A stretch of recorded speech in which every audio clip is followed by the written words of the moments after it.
कहा 70 साल हमें लगे इस स्टेट को तोड़ने में और 370 हटाने में। थोड़ा धीरज रखो, यही लफ्ज़ उसने किया।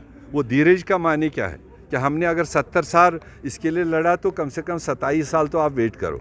तो मेरा मानना है जब तक भाजपा की सरकार दिल्ली में है, मुझे नहीं लगता है कि वो स्टेट रेस्टोर करें। 370 35 की तो दूर की बात है, क्योंकि वो सुप्रीम कोर्ट मामला गया हुआ है। हम उम्मीद ज़रूर रखेंगे सुप्रीम कोर्ट उसमें कोई सही फैसला दे सकती है। प्रॉपर्टी टैक्स का नहीं इस वक्त जम्मू कश्मीर में। आप दूसरी तरफ से देख लीजिए, महंगाई आसमान छू रही है। जो इंटरनेशनल मार्केट में इस वक्त पेट्रोल का दाम $54 प्रति बैरल है, उस हिसाब से यहाँ पर 50 रुपए का पेट्रोल होना चाहिए, जो इस वक्त हमारे कम्यूटर्स को 95 और 100 के दरमियान दिया जा रहा है। इसी तरह से डीजल, इसी तरह से गैस, इन सारी चीज़ों को जो इन्होंने बढ़ावा देकर रेट्स बना दिए, उससे बाकी तमाम ज़रूरियात ज़िंदगी के चीज़ों में कीमतें बढ़ती हैं। तो ये सारा आम इंसान के किचन पर असर डालता है। उसी तरह से जहाँ एक तरफ उन कीमतों को बढ़ावा दे रहे हैं, दूसरी तरफ प्रॉपर्टी टैक्स, हाउस टैक्स और बिजली का एक्स्ट्रा फीस, पानी का एक्स्ट्रा फीस, ये सारे इक़दामात वो उस यूटी नामन कल्चर को मजबूत करने के लिए ये इक़दामात उठा रहे हैं। क्योंकि यूटी ना होती तो इस तरह के प्रॉपर्टी टैक्स, हाउस टैक्स की बात ही नहीं आती।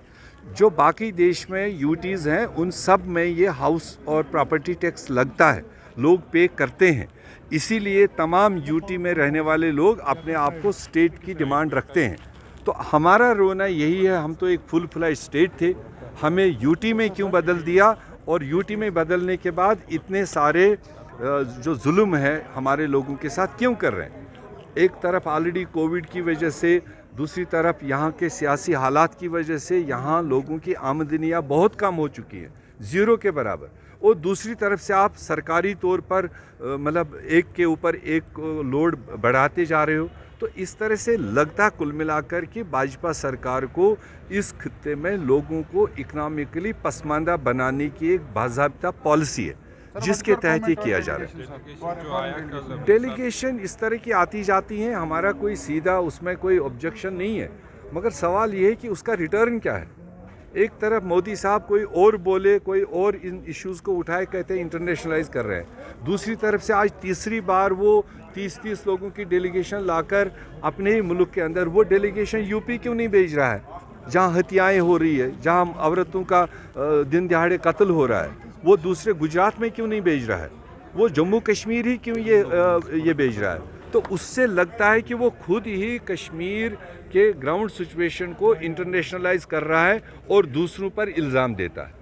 तो इसमें ज़मीनी सतह पर कोई फ़र्क नहीं पड़ेगा। हाँ, अगर अपने पार्लियामेंट के पार्लियामेंटेरियंस को ऑल पार्टी डेलीगेशन आती, 2-5 दिन यहाँ पर वो नौजवानों से बात करते, किसानों से बात करते, ट्रेडर से बात करते, उसका कोई ना कोई हल निकल के आता। वो अपने देश के लोग होते, अपने पार्लियामेंट में बोलते। तो फॉरेन डेलीगेट्स का आना और ये कहाँ बोलें, क्या बोलें, वो किसको पता है, और मिले कौन उनसे? वही जो सरकार ने अपने खैरखा तैयार किए हुए थे, उन्हीं को बुलाया। किसी पॉलिटिकल पार्टी को ऑफिशियली नहीं इनवाइट किया, और कांग्रेस को तो बिल्कुल ही नहीं।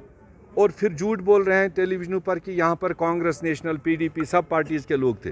कोई नहीं था। उन्होंने सरपंच के लेवल पर लोग उठाए थे, बीडीसी लेवल पर लोग उठाए थे, जो उनकी अपनी वाहवाही करते हैं उनको उठाए थे। वो अपने वोटर अलग अलग पार्टी के हो सकते हैं, but as designated party delegation कोई भी हमारी तरफ से नहीं थी। इसलिए वो जो गुमराहकुन स्टेटमेंट कल आए हैं, मैं उसको कंडेम करता हूँ। सर, एक मेंबर था